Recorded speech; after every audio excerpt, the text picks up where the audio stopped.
And then we can start to do some really cool things like with a combo chart. So how do you create a combo chart? Well, here, step one, I put the steps in for you to see how you can create a combo chart. I have my sales and I have my profits, right? So here's sales, and then how do I get it to show sales and then the profits right there? How do I get to that point? Well, the first thing is I graph sales. So I just select sales. I'm going to insert a column chart. So there I've got sales, just recreating this. And the next thing is to copy paste profits data onto the chart. So I'm going to actually highlight that so it really stands out onto the chart. You paste it onto the chart. Let me show you. I'm going to copy this chart by selecting the chart and Control C, click away from the chart, Control V, so there's a copy of it. And now I'm going to come up here, I'm going to grab this data, Control C, I'm going to click my chart and Control V. Voila, it's magic. And now how do I change that to a combo chart? I'm going to again select this chart just so I can kind of do it in process, Control C. I'm going to click here, Control V, and the step says to change the chart type to a combo. Well, I already know up here under Design, I could choose Change Chart Type. And is there a combo? There it is. Cool, very cool, combo. And I finally got a nice thing where it shows both my sales and my profits. I'd want to probably work with this chart using plus here to include maybe a legend so I could see what each of those things stand for. And maybe I'd also, I'm not sure what this 1, 2, 3, 4 was, right? There's no information over here, so maybe I'd include months and that would show months, or I'd include years down here, right out here, and that would show the years down there.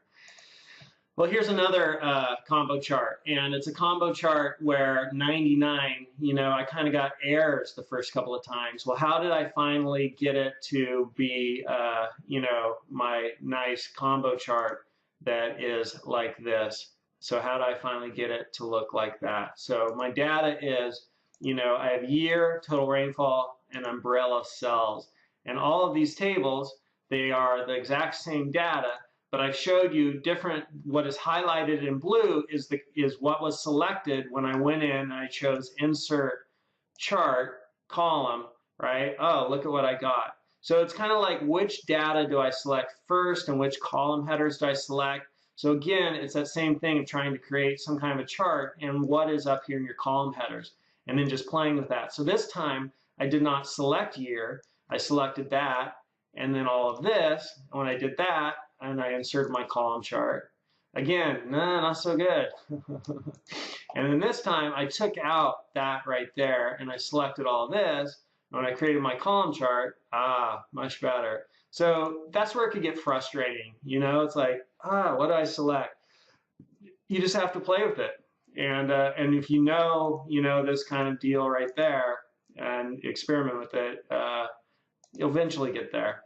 So I select all this without that one cell right here, and I get that, so I graph total rainfall. And then the next thing I want to do is I want to copy paste umbrella sales data into the chart. Well, let's recreate this. I'm going to go to Insert, Column Chart, and I got my column chart. I'm just going to put it right here for step 2. And now I want to copy paste this data, highlight it, select it, Control C, come click on my chart, Control V, and what happened?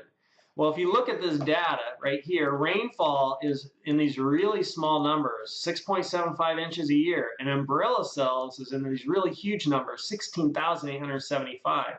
So here are my umbrella cells, 16,875, and then way down here at the bottom, these little blue dots right there, that's my rainfall. Well, how do I get that to look good? I'm going to copy this chart, Control C, and then come right here and paste it, Control V.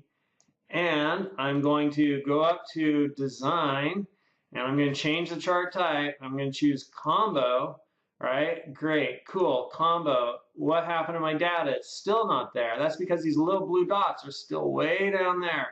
So I'm going to select this chart again, change chart type, go to Combo, and notice this stuff right here. And this is this extra little tip that I added in just to the right here. So when I go to change chart type, combo, I can now come over here and choose a secondary axis. So my first axis is right there, And I want a secondary axis for total rainfall, and voila, look at that. It's beautiful, baby. Beautiful. I just get chills. I'm excited. It's so awesome. I kid you not. It's totally cool. So I bring this chart over here, right? And then I could start tweaking it and working with it. I could add the legend down at the bottom. So give me that legend. And you know, I want it not on the right. I want it down on the bottom. And then I could even start doing things like color coding it. So this is really neat because this blue here corresponds with that blue there. So I'd select this. I'd go up to home and I would choose blue. And yep, sure enough, that changed my blue. I'm going to go with the darker one. And then I could also come over here and I could look around in axes for more options. Select that axis and fill line. That's cool. Solid line. Ah, even cooler. And what width do I want? I want it a little bit thicker, and you can see it growing over here. A little thinner. And what color? I like blue. So I think I'm done. My work here is done. So those are combo charts. Finally, let's say we have all this employee data. One of the greatest charts you could create is a pivot chart. We're going to learn about pivot tables. I know you've already seen a little bit about it in some of the other videos, but pivot charts are as amazing as pivot tables.